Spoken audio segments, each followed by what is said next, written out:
Filmmaker Ami Horowitz spoke to Fox's Tucker Carlson Friday night about his investigation of refugees in Sweden. Watch this.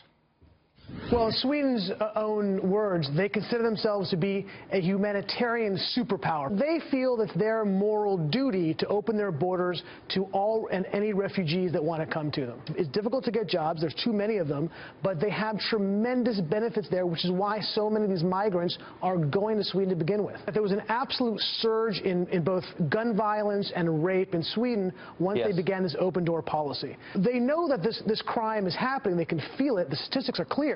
But they would refer to what is the root cause behind it and say, oh, it's just more, it happened to be more violence. It's men who are raping people, not the refugees. They'll make excuses for it. So they have these, and what they really become are no-go zones. These are areas that cops won't even enter because it's too dangerous for them. This is the policy of the National Police Authority in Sweden, that the government has gone out of its way to try to cover up some of these problems. All right. Then, on Saturday night, President Trump referenced that report. Roll that tape. You look at what's happening last night in Sweden. Sweden. Who would believe this? Sweden. They took in large numbers. They're having problems like they never thought possible. All right, let's bring you up to speed now. There is a media backlash. First of all, from USA Today, Trump cites, in brackets, fake attack in Sweden. Vox writes, Trump's invention of a Swedish terrorist attack was funny, but it likely comes from a dark place. Sweden's former Prime Minister tweeted, Sweden, ?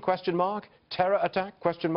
What has he been smoking? Questions abound. Well, look who is here, Ami Horowitz, the filmmaker himself.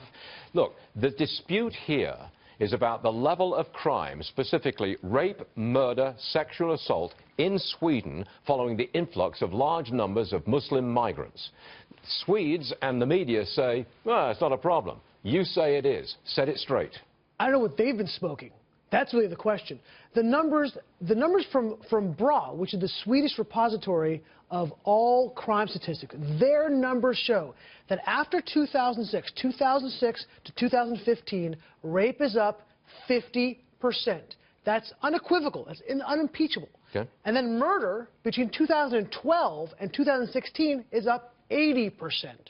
Again, these are their raw numbers. Now, one quick thing. So they'll argue, well, the definition changed, so therefore it allows for more rapes to be counted. But the definition changed in 2005. Okay. The numbers we're talking about are 2006 forward. And is the rape and murder, has it been concentrated in areas where the immigrants settled? I mean, that's a provocative question, but I'll ask it. Yes. So the problem is that Sweden has scrubbed from their statistics what the demographics are. In 2001 was the last year they had the demographics of what the background was of the perpetrators. The number was roughly 70% were immigrants. They were embarrassed by that. So in 2001, they scrubbed that out. Now there's no way to find out other than a correlation, and anecdotally, which we have done in this video that we have talked about a number of times, where we set the case and proved the case, but it's clear that this is really the impetus for this is the widespread immigration, the open-door policy that Sweden has. Okay. Producer, tell me again, have we just gotten video in of a riot in an immigrant area in Sweden? We've got this? Yeah, this erupted last night in Sweden in a heavily immigrant area. Riots erupted. Cars were burned, stores looted. A police officer was forced to use his gun, which is a rarity in Sweden. It's in the same area where they've had problems before.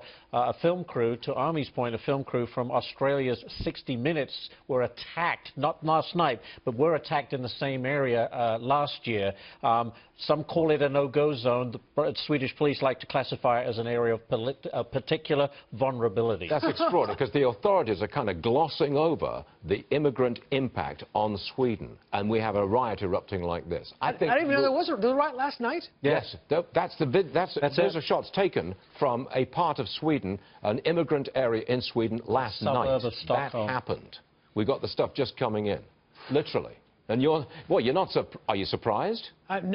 Unfortunately, I'm not. I wish I was surprised. I really do. I don't want to be right. I don't want to be right. Okay? But you are. I mean, the authorities across Europe are covering up here. They don't want to admit that they made a fundamental mistake by admitting so many people from a very different culture so quickly. That's why they're reacting so negatively to my report and my interviews. That's why they're jumping at this and almost making up stats out of thin air, because they don't want to go against their narrative. Now, President Trump did misspeak, because there was not an incident the night before that he had referred to. Correct. He said he was referring actually to the immigration impact on all of Europe and Sweden in particular. In that sense, he was right.